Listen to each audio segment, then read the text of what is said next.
Yo, yo, yo, and welcome back to Creeps and Crimes Podcast. I'm Taylor. I'm Morgan Harris. Happy Thursday.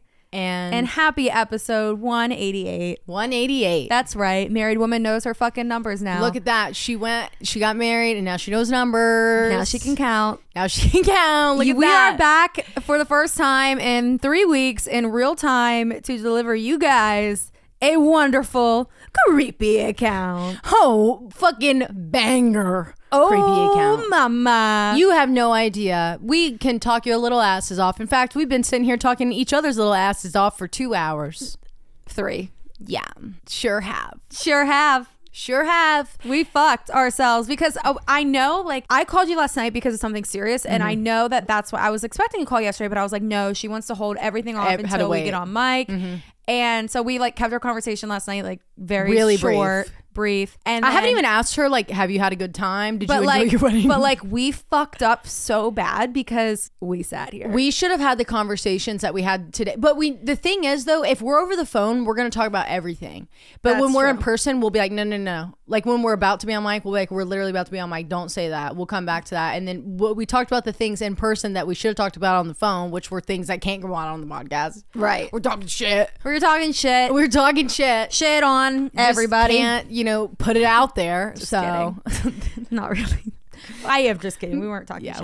We were talking things that like probably shouldn't go public. It wasn't shit. We were just telling stories about people, but it wasn't talking shit. Right. And we were also just telling stories about our events that are definitely never going to see the public eye. Ever in a million years. So now, obviously, if you want the full-blown tell-all of the wedding, you need a PhD. Go over to PhD on Patreon, Pipe and Hot Goss. / patreon.com/creeps and crimes. Creeps and Crimes. You can access that from both the $5 and the $10 tier. But we will do a little recap. We'll do a little brief moment. Talk about how fucking amazing it was. Yeah, we had a great time. It was a beautiful wedding. It was so same. We had the best time. I don't remember it. No. We went live. Oh, Morgan, I forgot about that. If you saw that, no, I'm sorry. If you saw that, y'all's comments were hilarious. I had no idea what was going on. I was just grooving. Now I can remember. Now that you said it, I totally forgot about that until you said it. But I remember reading comments as they were coming in.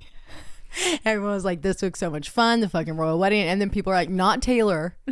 Literally creating content on the dance floor, figgity fucked up. I'm like, actually, It was Morgan. Actually, I said, go live. You said, really? I said, go live. And so we went live. So it wasn't even me. It was Morgan. That was me. Also, if you're watching this on YouTube or Spotify or wherever, I don't know if it'll be out. It will be. That soon.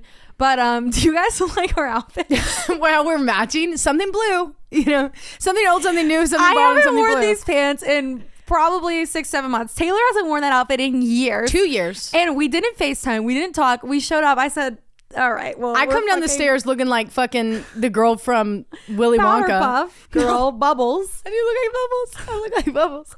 And there's my Bubbles doppelganger standing down there. The DJ, phenomenal. Yeah, if you're in the Knoxville, I'm giving him an ad because my man, he wants an ad. 10 out of 10. And he was phenomenal. And Brian, if you ever hear this, let me tell you, I was worried. Brian, we were worried. I was like, I'm really nervous about the DJ. Like, and one, because I forgot. So like with my venue, I had like certain contracted vendors that I had to use. So I was shitting my pants, Brian. Yeah. But let me tell you something, you fucking delivered. A party. So good. A rager. So good.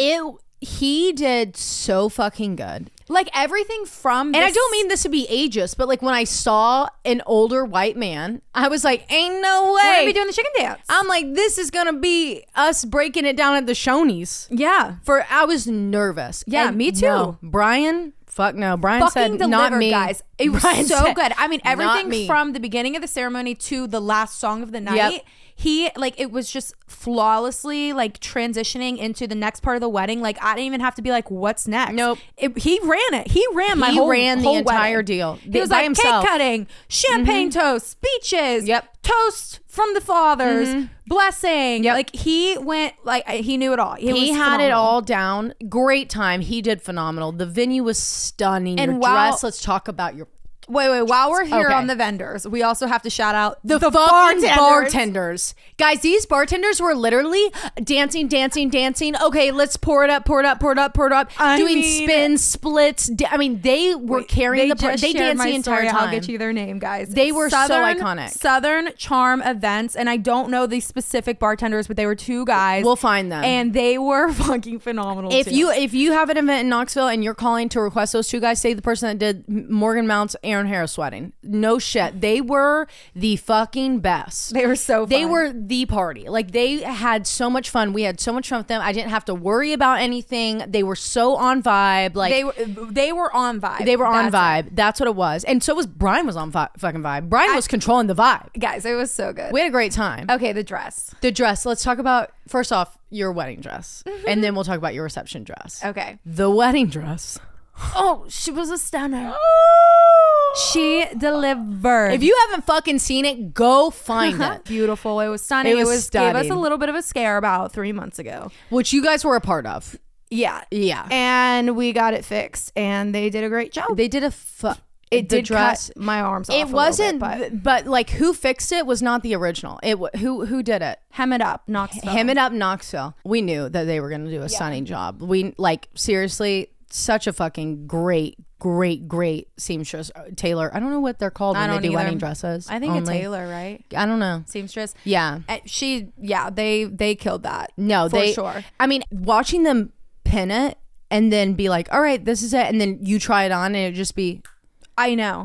Shot. Even, I'm not gonna lie, even when they pinned it, I was like, I don't know. Oh yeah. You were really nervous. I could see it because I was a third person. But yeah, so I don't know the designer of the dress. It was awesome. We'll figure it out. We'll tag the designer. Yeah, so that delivered for sure. For sure. Now the reception. Reception dress. So guys, not a couple months, about a year ago, I would say probably May of last year. Yeah. I posted an Instagram story and I was like, do any of my followers know a good It was when I was in Italy. Seamstress? Yeah, so June. Mm-hmm. Know a good seamstress or May that could take my mother's dress from the 80s, her wedding dress, and fix it into a short cocktail reception dress. And I had a ton of you guys DM me and be like, you should try this person on TikTok, this person on this TikTok, But then one of our favorite listeners DM me and said, bitch, I can do it.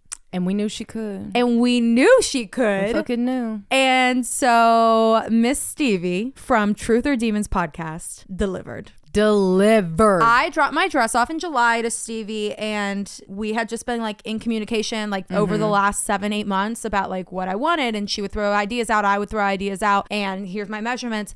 Guys, Stevie made a full body replica of me. We don't know how she did it. No, we have no idea how she did it. We do know because she did a whole video on it, and I think she's going to post it to explain the process. Post it. So what she did is so my mother was a tiny twig, and obviously I'm not a little twig.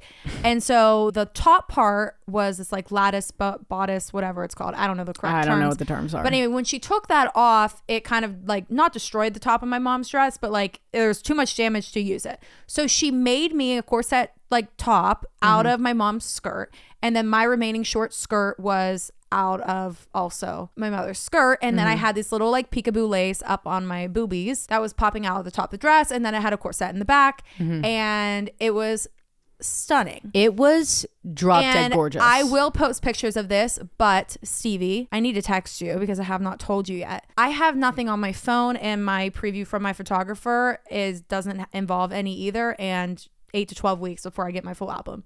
So eventually I will have some good pictures. Like I have pictures from like people sending them. I have one on my phone. Immediately delete that because by the end of the night when I was in this dress, my bangs were Justin Bieber swooped. Yeah. Because I went with a side part. Yeah, I've been a middle part girly since the 8th grade, and I went maybe earlier, and I went with a side part for my wedding. So by the end of the night, I was like looped low. She was straight up like hairband, like from 2008, not old original hairband. I'm talking like big time Rush. I was matted everywhere. My whole backside of my head was just a fucking giant rat's nest. Every time I tried to pull Morgan's hair up or touch Morgan's hair, she would rip away from me and run away. Don't touch my hair and run. I'm like, oh, I'm gonna kill her.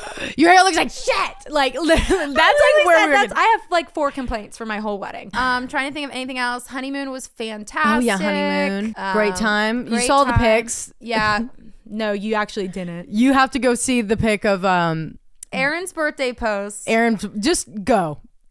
Look, go there right now. But like those are like the best ones that I could have picked. Those are just know that well runs deep and there's a horse involved. And that horse wasn't posted. And that horse, I might post.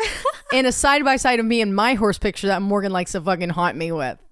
So Not publicly. Who wants the side-by-side Who wants the side-by-side public post of mine and Morgan's horse adventures? No. Who wants to see me and Morgan on horses? I will die. It's the funniest fucking shit. Because you can tell we just don't belong. Don't. No, that wasn't even the worst picture. It's me milking the cow. I forgot about that one. That one's hilarious.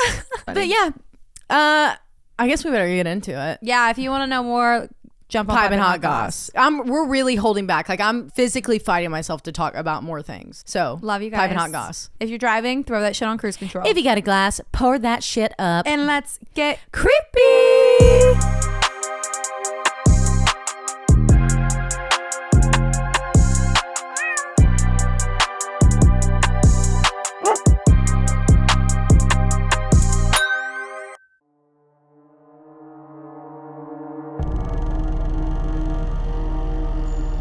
Hello everyone.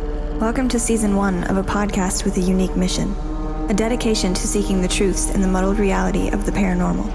For this first season, I'm going to take you on a journey down the rabbit hole into some of the most controversial and alleged haunted cases of Ed and Lorraine Warren.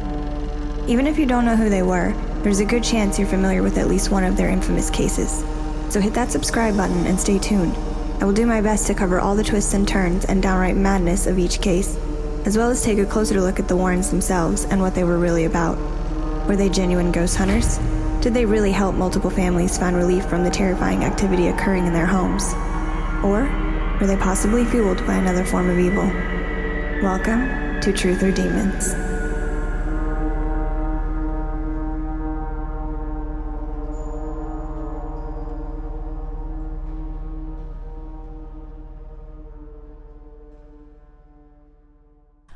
Oh, no, we don't have them pulled up. I think I still have my old... Sorry, guys. We pressed record and then we realized, like, first off, I'm not even logged into our Google Docs. I'm logged into my backup account. I'm in and I'm first. Is where I wrote Morgan's speech. I'm going to post that on Patreon. I have it, by the way. I have a video of I have the whole thing. Oh, also, speaking on the crowd at the wedding, you guys weren't giving for the speeches. But it was all for our head table anyway. Well... Really, I feel like we were all enjoying it. I didn't hear it all down there, but when on the video, you can hear everyone. Oh, like, good, because we were like, fuck, everyone's so quiet. I was cracking up. Anytime someone would finish a sentence, I'd be like, that's right. Literally. Or, that's a good one. Yeah. I'd be like, oh yeah. I was just commenting on everything. You were commenting on all of them. I wish you would have had a fucking mic just to have your comments because they were fucking hilarious when I listened back. I didn't hear any of them though during the time. Oh shit. Okay, so the first one is from Rose. She, her pronouns. Title is May Creepy Account 24. Read this, you motherfucking bitch. Yes, queen. All right, Rose. And that's exactly what I'm talking about, Rose. That's how to get my attention right there. Hi, Morgan and Taylor. I'm Rose, and you can totally use my name and my hubby's name, Louie. Aww. I love your podcast so much. It's part of my daily routine. We love you, Rose. Sorry about the subject line, but I wrote it verbatim the way Taylor asked, hoping my email would get picked. And Rose, that's what the fuck I'm talking about. Congrats to Morgan on your wedding. Thank you. I hope it was everything you dreamed of and more. I heard your call for love stories, and I knew I had to write in. I really believe that it was fate that brought my husband and I together. My story begins in the late 90s when you still had to fight your siblings for phone time and gas was $1 a gallon. I was like any other party teen hosting or attending house parties every weekend, even though my 15-year-old self had no business partying 3 days a week.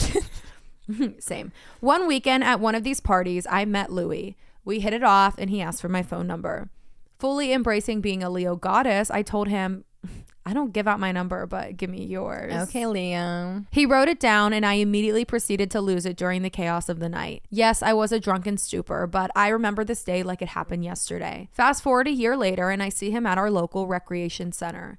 I played volleyball and he played basketball. Keep in mind, we went to the same high school, but our paths hadn't crossed again after that initial night. I was trying to work up the nerve to talk to him to explain why I never called when he, being the straightforward person he is, told his friend extra loud to make sure I heard, yeah, look, man, that's the girl that ignored me and never called.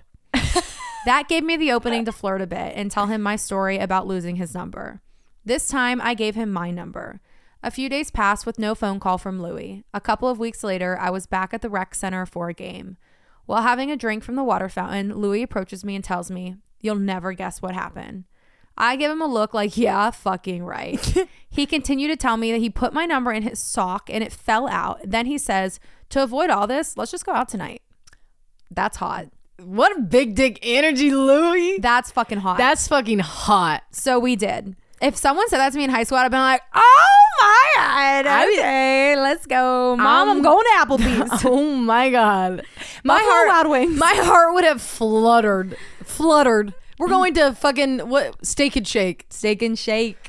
We went to shoot pool at a bowling alley. Not just the both of us either. He really brought his best friend on our first date. And then I would have been turned off a little bit. Okay, Louie, you came in with the BDE and then you showed up with your sidekick. I don't know why I didn't think it was weird at the time, but 26 years later, we have 3 beautiful girls, 23, 20, and 17, and 1 beautiful granddaughter who was 7 months old. Aww. We got married on February 11th, 2005, and we literally just went to the courthouse. Then I went to work my shift as usual. I know that everyone has their own shit, but my husband has been through more than one person should have to. His only sister passed away in 2008 due to malpractice. She had a baby, then had her tubes tied.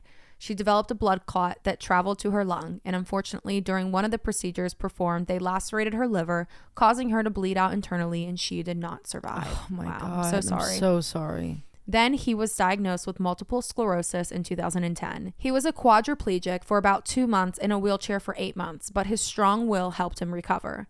There were nights that he didn't wake me to help him go to the restroom, and I would find him on the floor.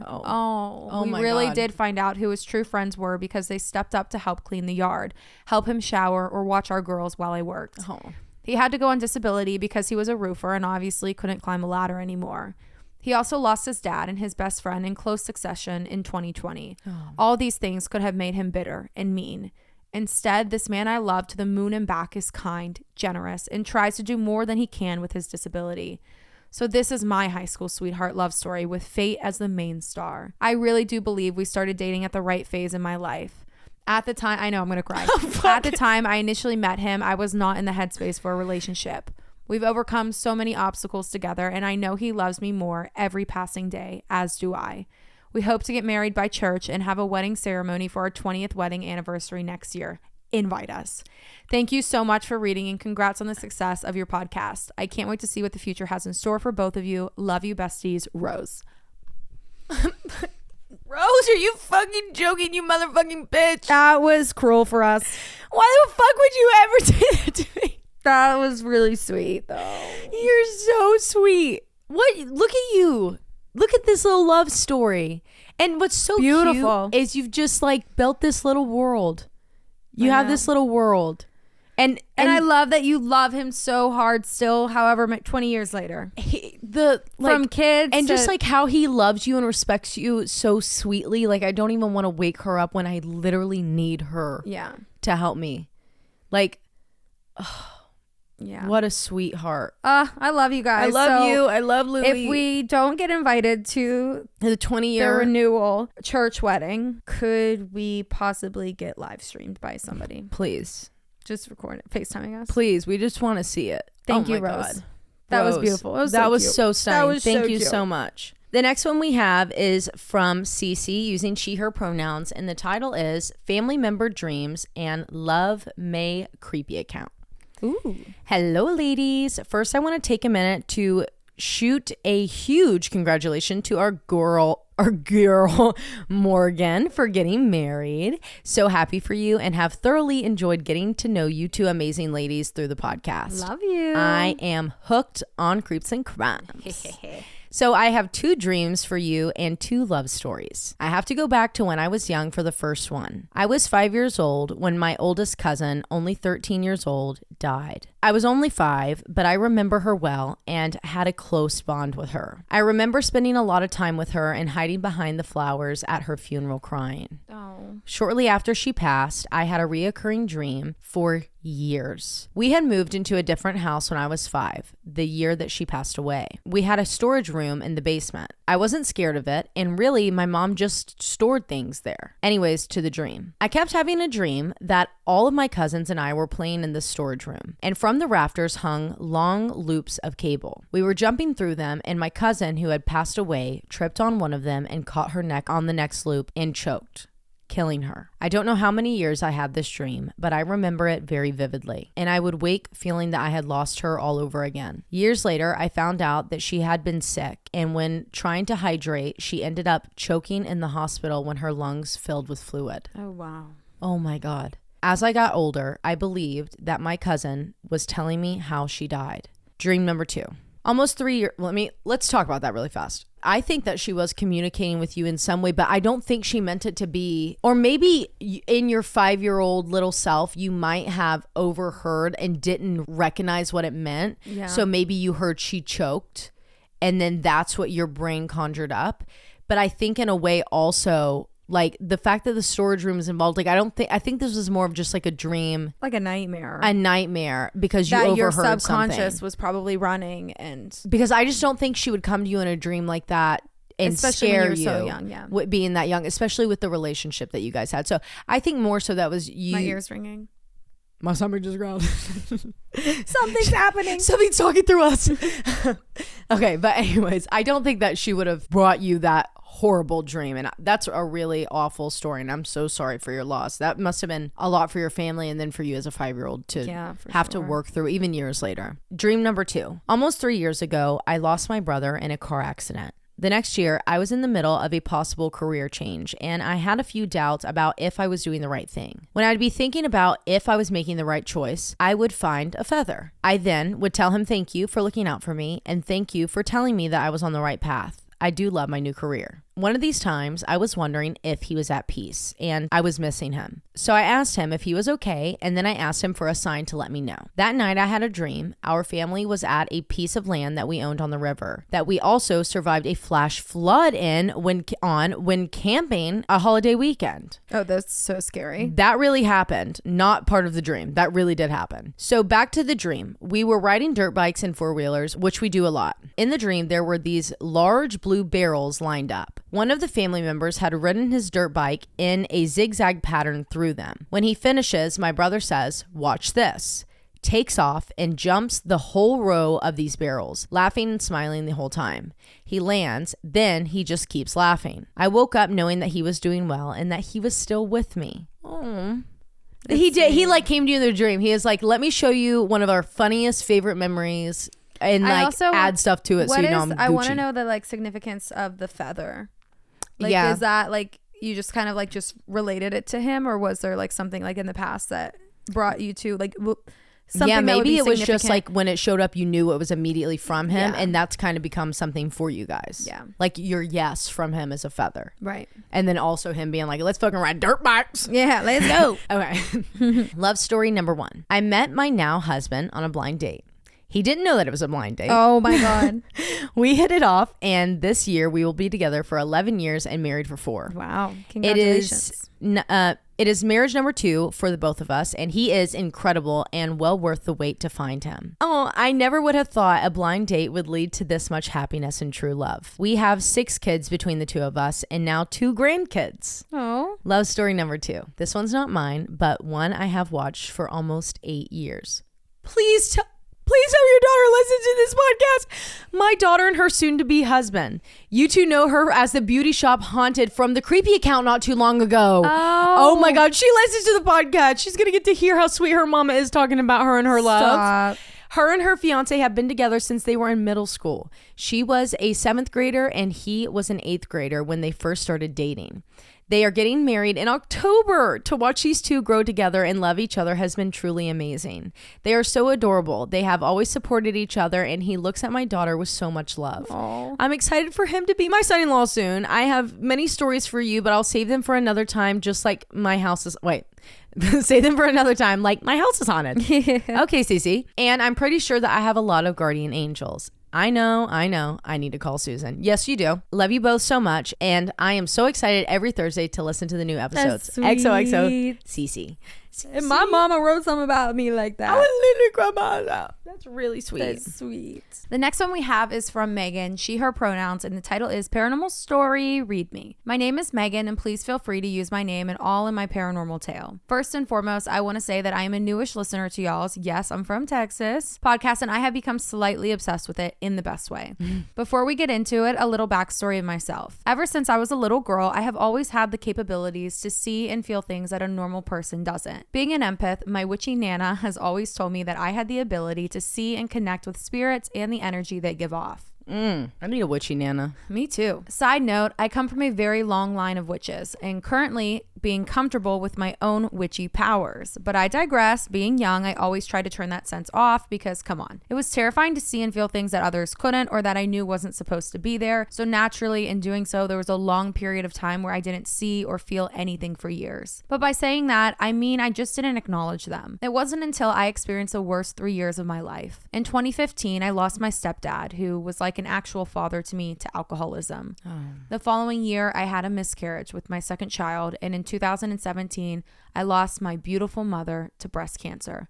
Fuck cancer. So sorry. There are no words that can describe the type of pain and darkness I was in after she passed. As cliche as this sounds, she really was my rock. She understood me. She always knew what to say to get me out of my funk and bring me back on my feet. I could write for days talking about her. I'm sorry for the ramble. She was just the actual best.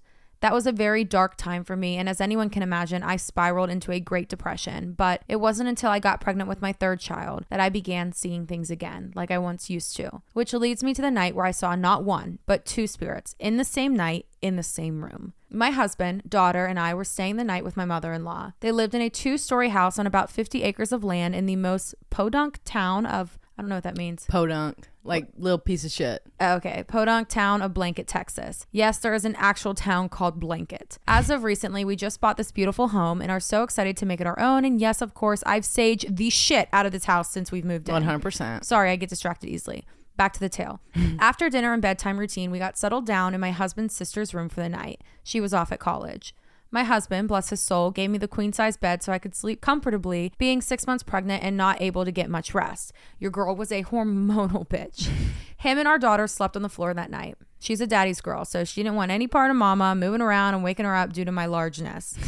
Around 2:30 in the morning, I had woken up to turn over and face the doorway when I saw a huge shadow of a man in the doorway. No. I couldn't see any facial features at all, just the silhouette. He was as tall as the door frame. He didn't move, didn't speak, just stood there.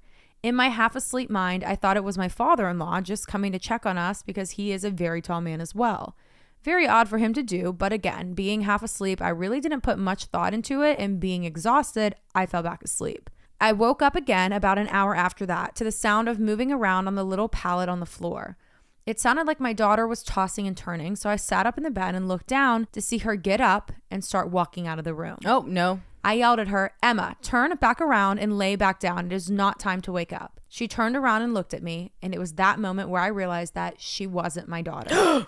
This little girl was in a short white dress with lace on the bottom and puffy white sleeves, with dark eyes and dark short hair that was pinned up on the one side. She was dressed like she was from the late 1800s to early 1900s. For reference, my daughter has long blonde hair and was wearing her Elsa jammies.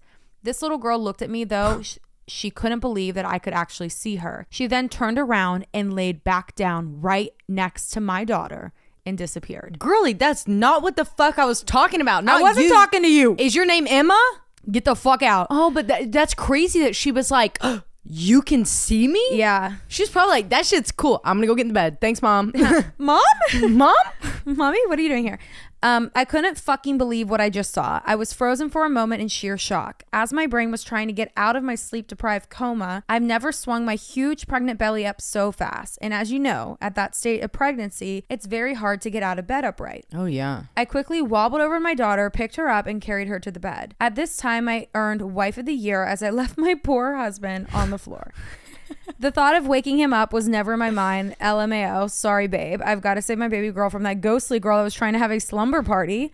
As you can imagine, I didn't sleep at all that night, and I was constantly scanning the room for her, but I never saw her after that. That morning at breakfast, I had asked my mother-in-law why my father-in-law had come to check on us that night, and I explained that I saw him in the doorway into our room. She looked at me like I was crazy and said that he didn't. He had slept all night and he didn't get up once. My mother-in-law is a very light sleeper and would have felt and heard him getting up from the bed. Oh my God. I began to tell her about the very tall man that I saw in the door frame of the room, and she started telling me that she has been seeing him in the house and on the land for years, off and on. Which reminded me that I, too, have seen this tall man before. Several years ago, before marriage and children, my husband, then boyfriend, lived in a loft above his grandparents' house, and I would see him regularly but didn't want to acknowledge him and push it into the back of my mind. Going on 8 years today, I've never seen the little girl again. In that moment when I first saw her, of course I was terrified and immediately thought, evil. But once I came out of my paranoid mind, I knew she wasn't there to cause any harm. I feel like she's been on this earth for a long time and was lonely. Would I be okay if she tried to lay down with my kids again? Hell no, not at all. But I'm hoping she found her way and found what she was looking for. As for the tall man, I've seen and felt him since that night, but like the little girl, I feel like he's just wandering and he can by all means. Just not in my house and not around my kids. So there it is, my one tale out of many experiences I've had with the paranormal. I'm so sorry for the length of the story, but I couldn't leave any details out. Also, I am horrible at spelling, grammar, and punctuation, so I apologize. Actually, I thought it was fantastic. And me too. I thought it was great. If you would like to hear more stories that I've encountered, like the time I saw a black mist crawl across the highway in West Texas, or the very unhappy ghost at the cemetery, I would be happy to write it. Send it in. Do, because holy shitballs. That's crazy. That was crazy. Megan, I would have literally said, everyone out of this room. Everyone get the fuck out of this room. Where's the sage? Sage the doorway, lock the doors. But like you said, like talking about it, I was like, oh my God, because it's jarring, but like not like scary though. Yeah. You know, maybe it's just the way that you told the story. It really, the whole time, like going over it, I was just like, oh my God, that's a shadow. Like, oh, that's a little girl. But like, oh my God, she's getting back in bed with your daughter. Yeah, like that's creepy. But like at the same time, what if that's like her dad and he's just looking over her? Right, and he left the room, so she got up to leave him, and she heard you say, sit the fuck back down. Get your ass back in that fucking bed right now. And she's like, oh, you looking at me?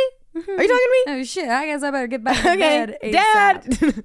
Yeah, that's Dad, I'll crazy. be right out, but I gotta let this lady think I'm her daughter real quick because she can see me. And the fact that like everyone in the family has like seen that man, but no one's really seen the girl. Like it's like she accidentally pulled too much energy because she was like excited. Like there's another little girl my age here. Like, oh yeah. And then she was like, oh shit, you can see me. Oh shit, bitch. Oh fuck, I materialized. So like that was a good story. That's Megan. A really good story, Megan. Thank you so much for saying that in. Thank you. Okay, so the next creepy account we have is from Laura using she, her pronouns, and it says, fucking read, Susan account. Hi y'all, my name is Laura, she, her. This will be long as fuck because the session was so good, so I will not apologize. I'm so excited for this. I know this is a creepy account email, but fuck that. I know you love Susan and you should have a Susan account episode. I had the best experience with her that I want to share. I want to preface this with the fact that I was raised Southern Baptist in Cleveland, Tennessee. Hi Laura. Hola. Laura, when I was going through these emails and like I was just like, this is the way we do it, by the way. We scroll, we're looking for clickbait. Oh, I see it. Click, boom. Copy, reading paste. it. Copy, paste. Move it don't over. even read it. Copy, paste. No. Then I'll like skim the top, be like, all right. And then I was like, Laura? Because in the original one that's not on here, that I'm not reading on here, she had her full name. And I was like, hey. Hey, queen. Someone from home. Someone I grew up with. All right. Sorry. Okay, I had the best experience with her and I want to share. I want to preface this with the fact that I was raised Southern Baptist in Cleveland, Tennessee. This ain't shit we believe in. Absolutely not. I also have parents that are old, religious, and conservative. I have always been an outlier. It is ingrained in me to be logical and skeptical with this sort of thing. I reached out to Susan initially out of curiosity after multiple drops from the podcast. The main person I wanted to reach was my grandfather. He died when I was in high school after complications from his profession as a flight surgeon for the Air Force. Wow, thank you so much for his service. That is a really cool job. That's cool. He was a colonel in the Air Force as well. He was there for the Roswell incident, and I have stories for later. Also, he punched John Wayne in the face. Laura? Fuck. I'm also going to be contacting Susan to speak to him. Yeah. Do you mind? Do I have your permission? Laura, come Come here right now and tell us the whole fucking story right now. Okay. The session started as I FaceTime with Susan. We chatted for a bit over FaceTime, and then I looked away for just a split second. Susan apparently noticed this. I saw my grandfather in my living room. Just a flash of him in the corner. She asked what I saw, and I chalked it up to being my cat. I didn't want to express what I had just witnessed because it was cray-cray. We moved on. She touched on my work promotion. How did you know that? Because she's a genius. She's fucking Susan. We don't know how she does what she does, but she just be knowing shit. My brother who passed away as a baby that next to no one knows about, and issues with my house. Like, how do you know that shit? I didn't even tell her my last name. She knew nothing about me.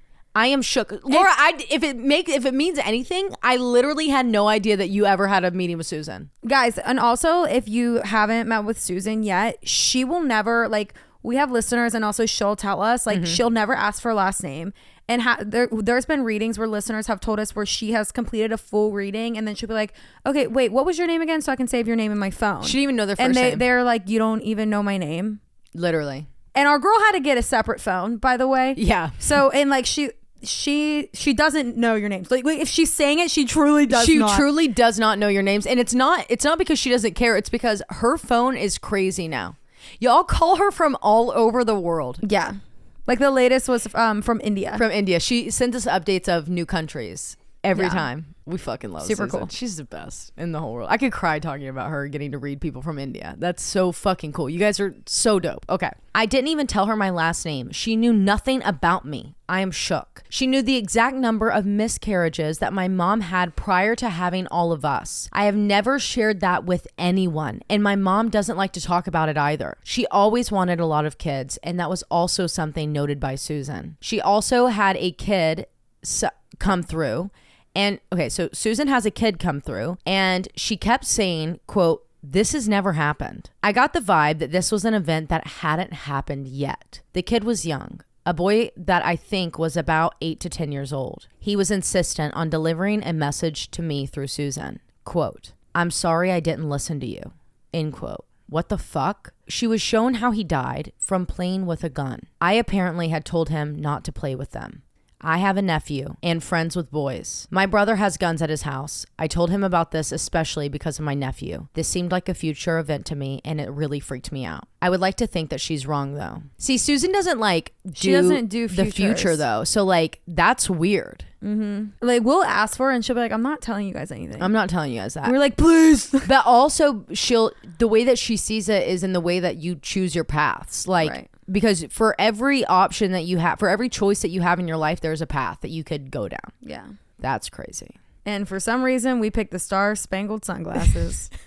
That was the worst path we ever could have chose. That was the worst one. God bless the USA. God bless the USA. Just kidding. Hollywood Lights, baby. Hollywood Lights. We chose that. Wrong one. Anyways. We heard her say the word Hollywood. we said, that's the one. Susan, we want it. Sign us up. And Susan's like, it's not gonna be what she kept saying to us. She was like, it's gonna be different, but you're gonna have good experiences through it. We got experience. A lot of life lessons. A lot of life lessons. Experiences, we had them. Lessons, they were learned. Were they good? Absolutely Star not. Glasses, never wore. We broke them. Broke them. All right. Sorry, guys. All right. Later, Susan mentions a guy that I went to high school with. Taylor, you will know this guy. He was in a grade above you at CHS in my grade. Okay, she says his name, but I'm going to skip over it. Morgan, I gave you a little blurb about this earlier, and Laura, I'll tell you at the end. She said it was a guy who I had classes with in high school that had passed. I immediately knew who he was. He died from a drug overdose about a year or so ago in the bathroom of the place that he works. He deserved so much more than that. He was the nicest guy. I never heard him talk shit about anyone. People would joke with him and play pranks on him a lot, but they wouldn't include him on the joke. They just wanted someone to be the butt of the joke, and it was often him. We just had fun shooting the shit in class and smoking weed a few times we got to hang out. He has substance issues, but he was a great guy. I wasn't expecting him to come through at all. I was fucking bawling. I'm bawling at this point. Susan said that he was thankful for our friendship because he was often the butt of the joke. I never made him feel like that, which I am really proud of. Oh. He says that he responds to my energy and comes to visit me often. He likes to hang out on my couch. It was the best feeling to know that I made a positive impact on him that he continues to reflect in the afterlife. I was so lucky to know his spirit. I also heard from my mom's parents. They were both dead by the time that she was in college. My grandmother from cancer and my grandfather from a freak car accident. My grandmother came through and mentioned how she continued to watch over me and send me signs. She said that she wanted me to save 2 seats at my wedding for her and my grandfather. I mean, I can't of fucking course do that. I had some other breakthroughs, but the other most notable thing was my grandfather. I mentioned that I saw him apparate in my living room during my session. Susan kept asking me questions like, is there anything that you have to ask? Or are you sure that you haven't left anything out? I ended the session. By the way, guys, if Susan says that to you, she knows you're holding back something. She knows. She's can't literally reading your mind right now. She knows what you're thinking, and what's crazy is most oftentimes those are the things that the spirits are wanting you to say because it calls upon them in a way, and it helps Susan to communicate more clearly. So she can't say it to you because she doesn't know if you're ready for it. Yeah. And then if she says that, just fucking say it. It's just fucking Susan, guys. It's just fucking Susan. I ended that. Okay. Are you sure that you haven't left anything out, etc.? I ended that session low-key sad because my grandfather didn't come through. I texted her and I was like, hi, someone didn't come through that I expected. Can I pay for another session? She wanted to do that for me for free. What an angel. Fucking Susan. She's the best. I FaceTimed her soon after and I told her about the person that I had seen apparate in my living room during the last session, but I didn't say it was my grandfather. She told me that it was him. He came through and was wearing a suit because he wanted to look nice for me. Oh. He was waiting for me first in line the entire last session. He was just being a little stubborn bitch. Wait, no, he was being a stubborn little bitch and not coming forward until I specifically asked for him. I was also being a little bitchy and didn't ask for him. Stubbornness is a family trait, LOL. It was so special to hear from him and hear his personality come through. Susan described him as intelligent, funny, and proper. Accurate as fuck. He was a doctor and he used to deliver babies. Apparently, when I have kids, he'll be watching over and scrutinizing the doctor who delivers mine. That is so fucking sweet. I can't. That is exactly how he was, and I'm so happy I was able to hear from him. So thank you, Susan, and thank you, Taylor and Morgan, for sharing her holiness. Oh, Laura... my God. I didn't even read the last half. All I read up was to the person that we know because I saw his name and I was like, I need to know what the fuck that's about. And then I stopped there. So I didn't even know any of the rest of that. That's so sweet. Can you imagine giving birth to your kids and all you hear is a doctor like, is anyone hear that? Is anybody else getting screamed at properly? Does anybody else hear that? Like, is John Wayne getting slapped in the room with us? And he's back there. He's like, she's 6 centimeters dilated, not 4. He's freaking out. Grandpa's back there losing his shit. Okay, wait. So Laura, this is so crazy because though we've like basically known each other our entire lives, you and I have never had the opportunity to be like very, very close. And now it's so crazy because that person that you're referring to, I actually used to hang out with him, and you'll know who I'm talking about, through one of my exes in high school. I hung out like 3 or 4 times outside of like a school event or like a really large event. That's it. But he became this like kind of character in my life because you know what his bedroom looks like with Pink Floyd and all the things. And I was so obsessed with him and like his art and like all of that. Like I just thought that was so fucking cool. We were never close or anything. Years went by. He just became this character in my life. Every time I saw like the Dark Side of the Moon or the Wall album for Pink Floyd, I thought of him. Fast forward all these years later, right? I've talked about him on the podcast before, and I don't know if I've ever said his name, but I've talked about him on the podcast referring to someone really fucking cool in high school. And just my everyday life of just like for some reason I've always just had this like, he's always just in the back of my mind. And maybe it's because he's like one of the only few people I know from high school that did pass away, and maybe that's the reason why. But even before he passed away, like I always was wondering like what he's up to. I'd go on there and check on his socials, and he never ever fucking posted on there, rarely, but like I'd always go look at his tagged and stuff just because. And it's just so crazy that you fucking go and talk to Susan. I've never talked to Susan about him. He's never come through in a session with me with Susan, none of that, because like I'm most of the time now I'm doing more like past life regressions, Reiki cleansings, who's doing this, exorcisms. Tell me what exorcisms. Which way are we going down this path? Don't pick the wrong one. Choose just the wrong one. So like all these, obviously, like all these different things, like I'm not ever getting the time to like go through and talk about spirits that are around me very often anymore. But that is so crazy that like that's like the first creepy account that I've ever seen that you've written in. Yeah. And it's about him. Yeah, it's crazy. I almost shit my fucking pants, Laura. Okay. Love you. Thank you so much for saying that. And everyone call Susan. If you need to call Susan, and always in the description below, Angel Wings and Healing Things. She's incredible, guys. She's incredible. We actually need a little cleansing from her. A little meeting. We do. And there's an entire Reddit thread about Susan, by the way. Do you want me to read it to you really quickly? Sure. Okay. So you guys know that I always get on Reddit and I do like a little search. I usually do it once a month. I haven't done it in 4 months because I've been terrified, to be honest. It's been a little too long. If I open it, there's going to be one bad thing or many bad things and I'm not going to be able to survive it. So I didn't get on there until like 3 days ago and they were all so good. Stop.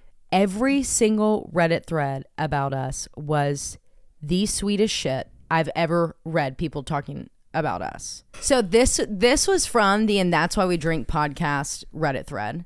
And the post says, psychics or mediums. Does anyone know of any phone or video friendly psychics or mediums? I'm only asking here because it's like a niche group and I think a lot of people would have access to this. I'm in Texas and I would prefer a remote phone call or video. Someone comments and says, Susan with Angel Wings and Healing Things. I had a call with her and it was insanely accurate and she knew things that literally there is no way for her to know. She is like the resident medium for Creeps and Crimes podcast. You can find her contact through their social media or a Google search of Susan, Angel Wings and Healing Things and she'll pop right up. You can text or email her and get a call scheduled. Susan's on fucking Reddit.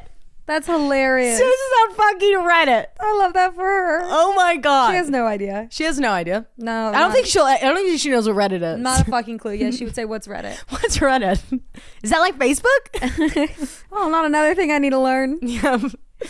Okay, the next one is from Leah, she, her pronouns, no title, from website. Hey ladies, I have been listening to y'all for a few months now and I'm caught up to around the time that Morgan gets engaged. While listening to the episode where it was announced, I looked at the date that it was and realized that it was the same weekend I got engaged. I hope everything goes well with the planning and your day was perfect. It was perfect. Y'all keep me company on my 40-minute drive to work and doing literally everything else where I can have my AirPod in. I recently learned about a story that happened to my parents back in '88 that I couldn't believe I had never heard before. Apparently my brother thought it would be a good time to mention it while I was standing in the exact spot that had happened in the kitchen of our family's cabin in the mountains. While placing a piece of grilled chicken on his plate, he casually says, quote, remember when that crazy guy pulled a knife on mom and then dad slammed his head through these cabinets right here? I'm sorry, what? Excuse what me, the sir, fuck? what? I guess it was a rhetorical question because with me being 8 years younger than him, I certainly do not remember that, and neither should he because our mom was pregnant with him at the time. He and his friends had been told this story as a cautionary tale of what could happen when staying in a cabin in the woods before being allowed to stay there by themselves. So my family has a cabin in the mountains where we spend summer holidays. We spend the day fishing and riding four-wheelers and eating great food cooked by my wonderful mother. And we spend the evenings listening to my brother play guitar while making s'mores around the campfire. That's so cute. My family would never. We'd fight. Yeah, no, we'd be duking it out. We'd be fighting. Yeah, everyone be in their own separate rooms, I'd be like, put not the fucking talking. guitar down. No one wants to hear that. Or my mom would be like, everyone's hair is going to smell like fucking campfire smoke. We're going to have to take 2 showers. That's exactly what Everyone shower right now. We're going to use all the fucking towels. I'm going to have to do a load. That's what would happen. That is your mother. That is. My grandpa built the cabin back in the 60s, and he and my dad have been improving it ever since, making it more comfortable and accommodating to our growing family. Are you laughing at your mom? No, I'm laughing at your ability to go from, we went into the cabin. I'm a psycho. But back in the day, my parents would throw huge parties up there.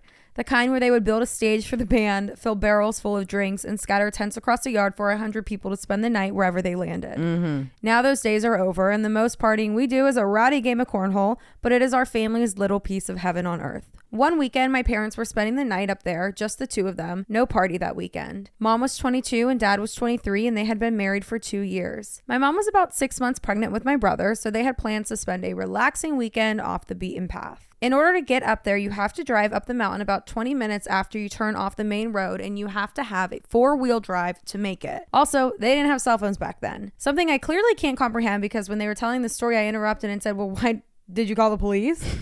And dad calmly responded, with what phone? Again, no group text message or Facebook invite getting sent out.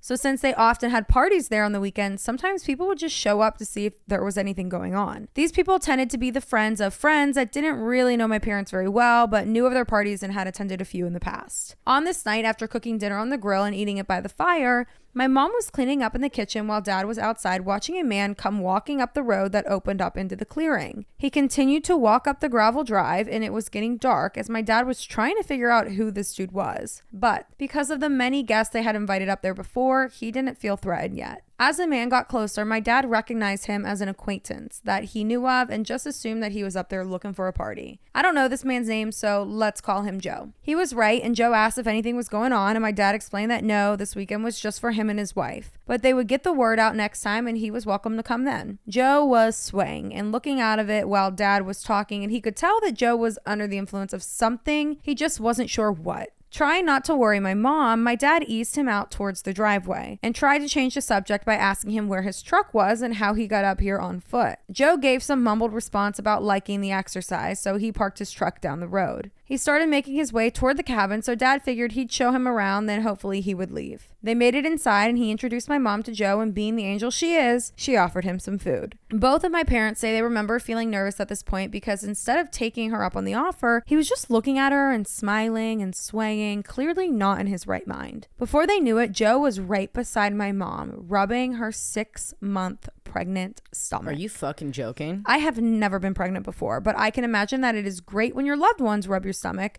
but not a stranger who wandered into your cabin at sunset and is under the influence of who knows what. No one better touch me. Yeah, I don't give a fuck if you know me for... I'm definitely touching you. I mean, you can. I'm definitely having this. I don't feel violated by you anymore.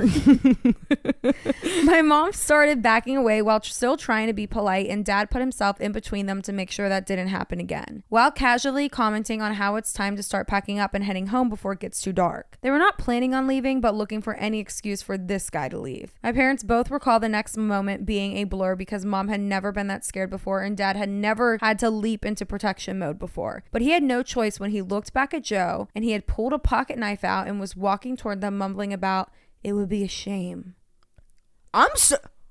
Call the police. Wait.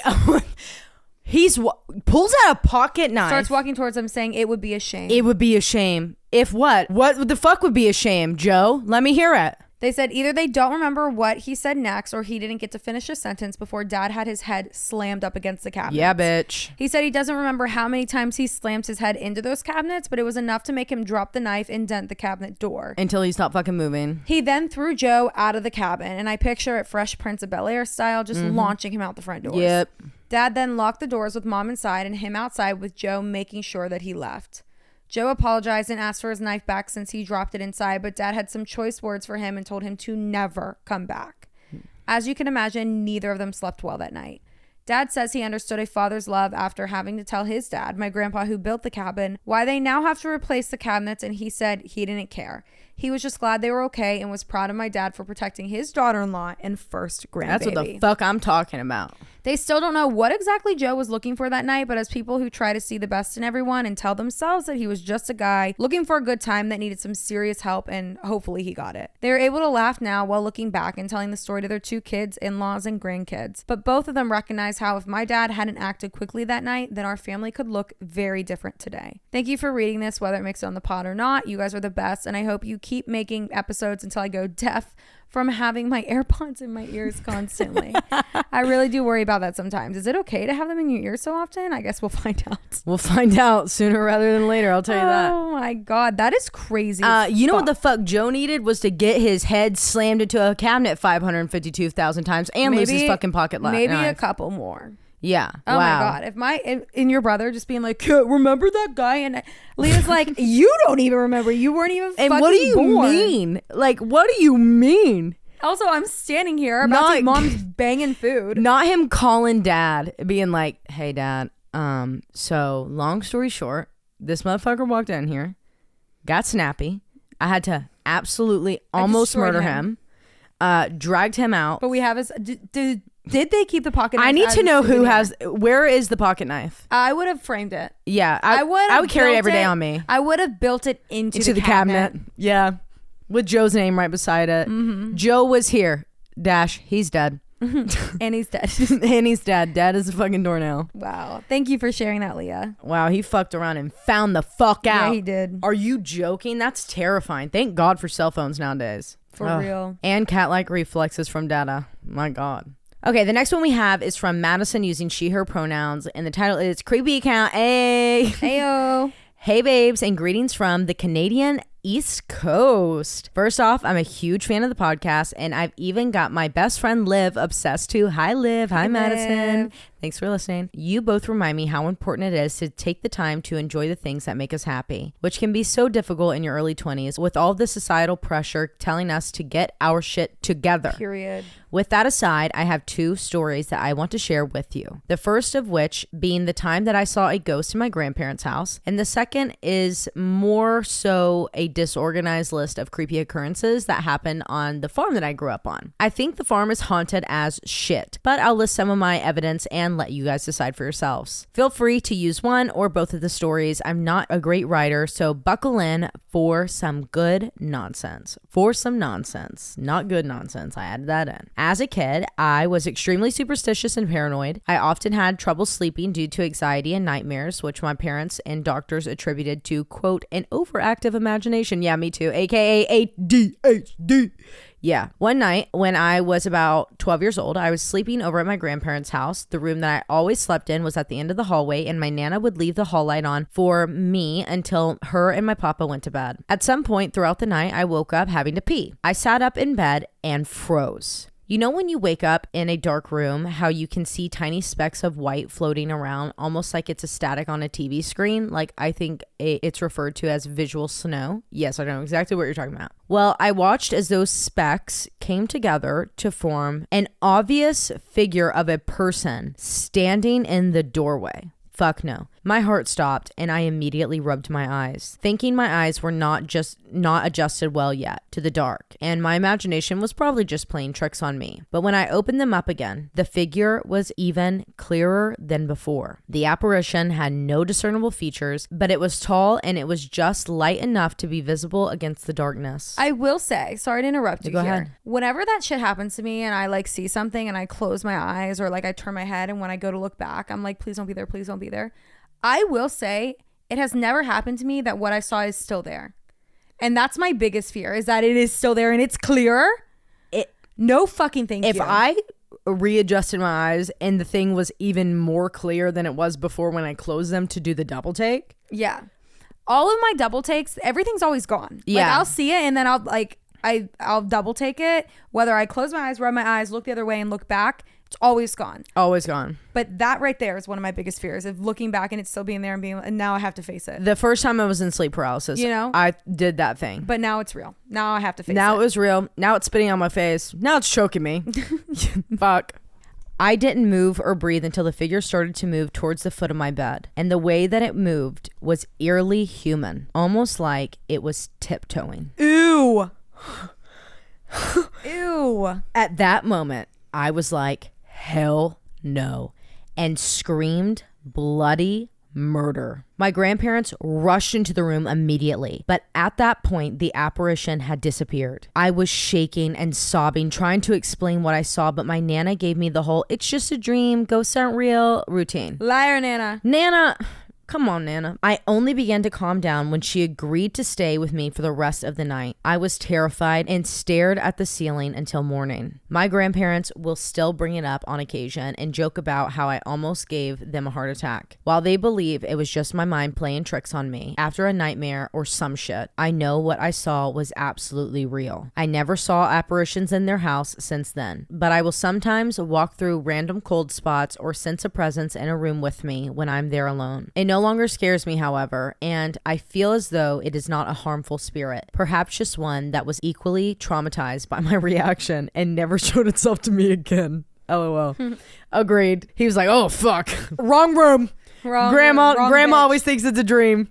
Wrong bitch. My second account is more of a summary of all the strange occurrences that happened to me on the farm where I grew up. I was about 5 when my mom and I moved into her soon-to-be husband and my stepfather's house. It was a very old rustic farmhouse with 2 big, large barns out back. I was thrilled because I absolutely love animals, but the whole atmosphere was creepy as hell. The larger barn was particularly eerie, especially at night. The lights were always super dim, and all of the antique equipment, cobwebs, and creaking of the old wood rafters really amplified the whole sinister vibe it had going on. I was extremely paranoid going out there alone after dark. There were always little things that gave me chills, such as hearing footsteps from the loft above when I was in the barn alone. I also never really felt alone in that barn, if you know what I mean. The radio was always on and would cut out or change stations on its own. The horses would startle randomly, and my dog would bark at seemingly nothing, etc. But there was also specific instances that cemented my belief in the place being haunted. When I was 9, a barn cat had a litter of 6 kittens, which I immediately fell in love with. They were healthy and playful for weeks, until one morning.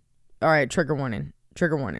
Until one morning, when I went to go play with them, I found all 6 of their lifeless bodies. I was absolutely traumatized, and I couldn't understand what had happened. My stepdad told me that a weasel or a mongoose must have gotten in, but there was no blood or any indication that they might have been attacked, and they hadn't shown any signs of being sick. I mean, I had just been with them 10 hours earlier. Needless to say, I stayed away from the barn for weeks after that. Then there was a time where, as punishment for some dumb thing I had done, I had to clean out a few stalls. I hated this because it's disgusting and extremely hard work, but also because I was scared of being alone in that barn. Yeah. When I finished, I had a few blisters on my hands and my feet, no biggie, nothing a little polysporin and band-aids wasn't fixed. I was a competitive gymnast and dealt with this shit all the time. A couple of days later, I woke up with a fever and full body aches. One of the blisters on my pinky toe was bright green, and there were red tracks running up from my foot to my mid-thigh. Turns out I had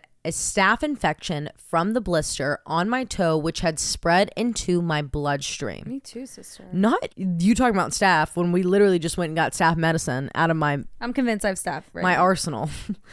It had gone into my bloodstream. You need to go get that checked out when you're at work tomorrow. Okay, thank you. Bye. I was hospitalized on IV antibiotics for 3 days. The ER doctor explained that I was in the early stages of sepsis. Oh my God. Another 12 hours and it would have been irreversible. All because of a tiny blister on the toe of an otherwise healthy, active 13-year-old girl. When my little sister was about 11, our dad asked her to go up to the loft and throw down some hay. There were small doors in the floor of the loft so that bales of hay could be thrown down into the stalls below. These doors were always closed after being used. It was a rule that we all followed diligently to avoid accidents. When my sister had gone up into the loft, she tripped and fell through the hay chute, landing on the ground of the stall below. Oh my God. Oh my God. Luckily, her injuries weren't serious, but she was shocked and had a bruised tailbone for weeks, which is the fucking worst.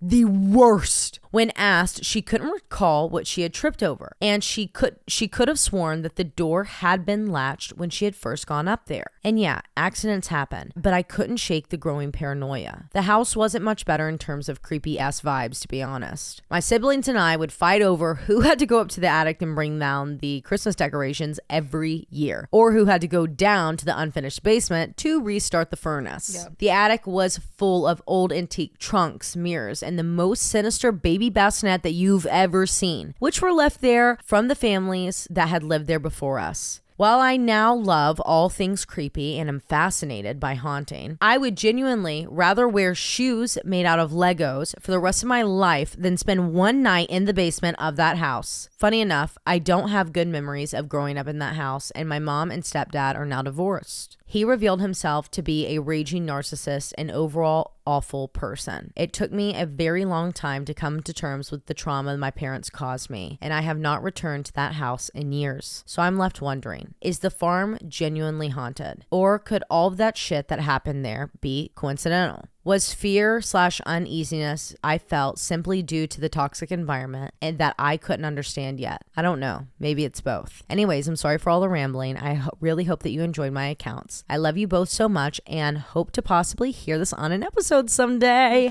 Your bitch forever, Madison XOXOXOXO. Madison. Thank you for sharing, Bestie. Thank you for sharing all these. But let's talk about this farm barn. I think the barn's haunted. I think that land... It's like the land, like something has to do. It's just a lot of history there. You said there's multiple like generations of people shit in there. But also barns are like some of the uneasiest, like creepiest places ever. I think it's because they're kind of in a way can be portals. I mean, think about the animals that you keep in a barn. These are very spiritual animals and that live in or give birth and die. There, like this is, and the barn is a hospital and a home in one. Mm-hmm. There is energy flowing through that motherfucker all the time for ages because barns are built to be there for hundreds of years. Yeah. They're not there to be up there for about 50 years. Ain't no one ever knocking them down. Ain't no one. They'll dilapidate on the side of the road. They let Mother Nature take care its of the course. Barns. And most barns are because no one that's building a barn is going to waste their fucking time to build a shitty barn. Right. If it's a good barn, that shit's there for hundreds of years and it's pulling energy from around it. Mm-hmm. So I'm sure that the energy on that land, in that barn, in that area, it's a farm. Like farms are very, very, very, very spiritual. You have this flowing energy. And then also when you have this like portal, this door for life and death, things can slip through the cracks that are not great. And so if there is a negative energy there that they can attach to, they will. So not saying that the land or anything is haunted, but I'm more thinking like, you know, when someone's hiding demons there, the demons are going to come searching. And so it's going to bring negativity. And maybe you're right. It was like things that you couldn't understand, things that you were dealing with that was trauma mixed with this ever flowing, really powerful, energetic, like spiritual space that you're in. Yeah.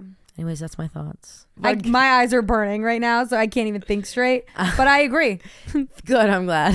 Okay. Thank you, Madison. Thank you so much, Madison. Love you. Bye. The next one we have is from Renee. She, her. Title is May Creepy Account, Guardian Angel, or Crazy Intuition. Hi, besties. My name is Renee. She, her, and you can use my name. I had never listened to podcasts until I found yours through TikTok. Ooh. I have no idea how long I've been listening now, but I've listened to every regular episode and every Patreon episode. Proud, pour that shit up to your member. Podcasts are now all I listen to thanks to you guys. Now I have never had a super creepy or crimey experience, but I've always wanted an excuse to write into you. Well, I figured it out. I recently remembered an incident that I think fits the vibes, but you guys can be the judges. Back in the late 2016, early 2017, back in late 2016, early 2017, winter in the Northeast, I had a best friend who I'm going to call D. D and I had been friends in high school and reconnected when I transferred to the same college she attended our sophomore year. D and I became inseparable. We did everything together. I don't remember the exact month this event happened, but I know it was winter. D had been begging me to go with her to a house party, and I was skeptical. I'm not a party girl. I prefer to stay home in my pajamas with a book and a cup of tea. But that night specifically, I really didn't want to go out. But I didn't want to let Dee know that I didn't want to go. So I did what every kid that lives at home with their parents does. Sorry, mom says no.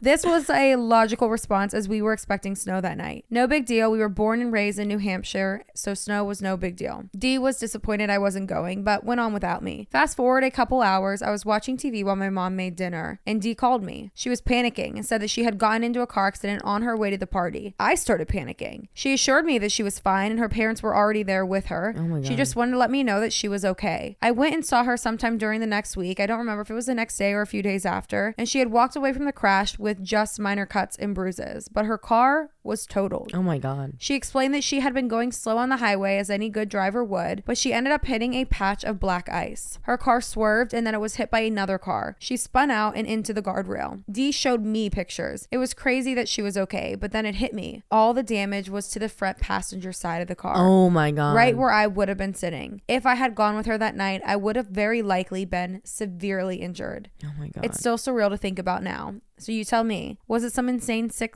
sense intuition I had that something bad would happen? Or was there a guardian angel preventing me from going out that night? Thanks for reading. Lots of love and light, Renee. I think it was both. I think it's hard to tell the difference between the two because they are, you know, they're almost the exact same. Yeah. Yeah. Because it's like a guardian angel can give you that intuition to stay home. Exactly. To me, they're the same. Yeah. You know, like to me, my intuition and my guardian angel are kind of all in one. Like I have instances like that happened to me where, like, say there was a car accident, you know, 50 feet in front of me. And I was like, damn, if I didn't let that car get in front of me back at when I was pulling out from the Walgreens, like that would have been me. If I wouldn't have stopped and gotten a Dunkin'. Shit like that happens to me all the time. Yeah.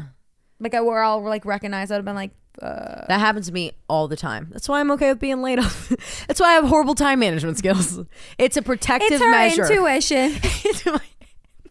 That's a new excuse. Thank you, Renee, for her new excuse. Thank you so much, Renee. I will definitely be using that one. Thank you so much for your story. That's crazy. Yeah, that shit happens all the time. Yeah. All right, guys. Thanks so much for joining us for episode 188. We're so glad to be back in real time with you. If you want to listen to more of these things and these Thursdays aren't cutting it for you, head over to patreon.com/creeps and crimes. We have a $5 tier where you get 2 bonus episodes a month. And we have a $10 tier where you get a bonus episode every single week. You can also follow us on Instagram. She is still morg.m.g. It's just Morgan Harris in the title line of it. I am Taylor J with an A, TAYLARJ. And then Creepy, Creeps and Crimes Podcast. Creeps and Crimes Podcast. And if you want to reach out to Susan, her information is in the description below, and you can find us here every single Thursday at Creeps and Crimes Podcast. So like, subscribe, comment, leave reviews, and tell them follow us on YouTube too. See you next week. Yeah, YouTube. And if you want to watch on Spotify, we do post our videos on Spotify now. Love you. Bye.